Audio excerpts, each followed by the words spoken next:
পৃথিবীর যে কোনো দেশের মধ্যে সবচেয়ে দীর্ঘ স্থল সীমান্ত যদি কারো থাকে তবে সেটি চীনের। উত্তরে চীনের সীমান্ত রয়েছে রাশিয়া ও উত্তর কোরিয়ার সঙ্গে, আর ঠিক তার নিচে বিস্তৃত মঙ্গোলিয়া, একটি বিশাল ফাঁকা ভূমিতে ভরা প্রতিবেশী দেশ। দক্ষিণ পূর্ব দিকে চীনের সরাসরি সীমান্ত সংযোগ রয়েছে ভারত, নেপাল ও ভুটানের মতো হিমালয় ঘেরা দেশগুলোর সঙ্গে।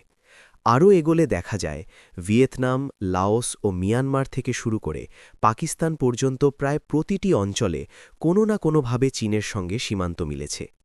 পশ্চিম দিকে রয়েছে কাজাখস্তান, কিরগিজিস্তান, তাজিকিস্তান ও আফগানিস্তান, এরাও চীনের প্রতিবেশী।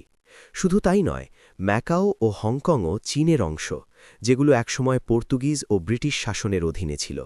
সব মিলিয়ে চীনের মোট স্থল সীমান্তের দৈর্ঘ্য প্রায় ২২,১৭০ কিলোমিটার। প্রশ্নটা এটা নয় যে চীনের কতজন প্রতিবেশী আছে, প্রশ্ন হল কেউ কি সত্যিই তাকে ঘিরে ফেলতে পারে।